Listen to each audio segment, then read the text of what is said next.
ভোর রাতে আমরা যখন সাহরি খাইতে উঠি, সাহরি খাওয়ার পর আমাদের মুখে রোজার নিয়ত করা লাগে। এটা আমরা অনেকে এখনো মনে করি, নাওয়াইতু আন আসুমা গাদান, এরপরে কি মিন শাহরি রমাদান। দেখছেন সবার কড়া কড়া মুখস্থ, মাশাআল্লাহ। হ্যাঁ, মাসনুন দোয়ার কথা যদি জিজ্ঞাসা করি তাহলে অনেকেই বলতে পারবেন না, কিন্তু যে দোয়ার কোনো ভিত্তি কোরআন হাদিসে কোথাও নাই, ওইটা সবার মুখস্থ। নকলটা সবার মুখস্থ, আসলটার খবর নাই।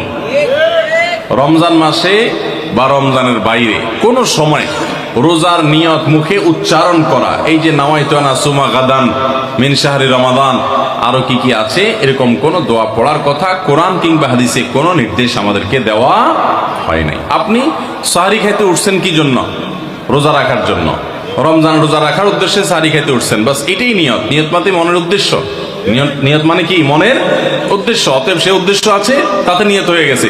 মুখের নিয়ত করাটাকে যারা জরুরি বা আবশ্যক মনে করেন তারা অবশ্যই ভুলের মধ্যে আছেন, এবং এটাকে জরুরি আবশ্যক বানানোর কারণে বেদাত হতে পারে, বরং গুনাহ হতে পারে। রমাদান কেন্দ্রিক একটা ছোট ভুল বলা যেতে পারে যে এই মুখে নাওয়াইতু আন আসুমা দোয়া পড়াটাকে আমরা জরুরি মনে করি। অনেক ক্যালেন্ডার ইত্যাদি দেখবেন এরকম, রমজানের ক্যালেন্ডার, ইফতার সাহরির ক্যালেন্ডার, ওখানে দেখবেন এরকম দোয়া দেওয়া আছে। এই দোয়ার কোনো ভিত্তি কোরআন অথবা হাদিসে নাই। নকল জিনিস বোঝার একটা সহজ পদ্ধতি বলি, এই যে দোয়া আছে নাওয়াইতু আন আসুমা গাদান, এই দোয়ার শেষে হাদিসের কিতাবের নাম, বইয়ের নাম, হাদিস নম্বর, কোনো রেফারেন্স দেখবেন না। বুঝতে পেরেছেন? এটা হলো মেড ইন জিনজিরা জিনিস আইটেম যেরকম দেখেন না, ওই রকম। আমরা বেশিরভাগ মানুষ, শতকরা হয়তো 90%-এরও বেশি মানুষ, আমরা যারা রোজা রাখি, আমরা শুধুমাত্র পেটের রোজা করি। রোজাটা শুধু পেটের না ভাই, রোজাটা পুরো বডির, রোজাটা পুরো শরীরের, মাথা থেকে পা পর্যন্ত শরীরের প্রত্যেকটা অঙ্গের রোজা আছে।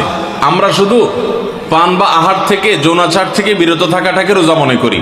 আপনি চোখ দিয়ে মোবাইলে হারাম জিনিস দেখলেন, যে মেয়েকে দেখা আপনার জন্য অ্যালাউড না, আপনি তার ছবি দেখলেন, ভিডিও দেখলেন, সেটা নাটকের নামে, সিনেমার নামে, কোনো ভিডিওতে, কোনো শর্ট ভিডিওতে, টিকটকে, কোনো জায়গায় আপনি দেখলেন, আপনি অনলাইনে অফলাইনে দেখলেন, তাহলে আপনার চোখের রোজা নষ্ট হলো। আপনার হাতের রোজা নষ্ট হবে যদি হাত দিয়ে কোনো গুনাহের কাজ করেন। পাও দিয়ে যদি কোনো অন্যায়ের পথে যান, পায়ের রোজা নষ্ট হবে। কান দিয়ে যদি আপনি মিউজিক শুনেন, আপনি গান শুনেন মিউজিক সহ, আপনি হারাম কিছু শুনেন, গীবত শিকায়াত শুনেন, তাহলে সেক্ষেত্রে কানের রোজা নষ্ট হবে।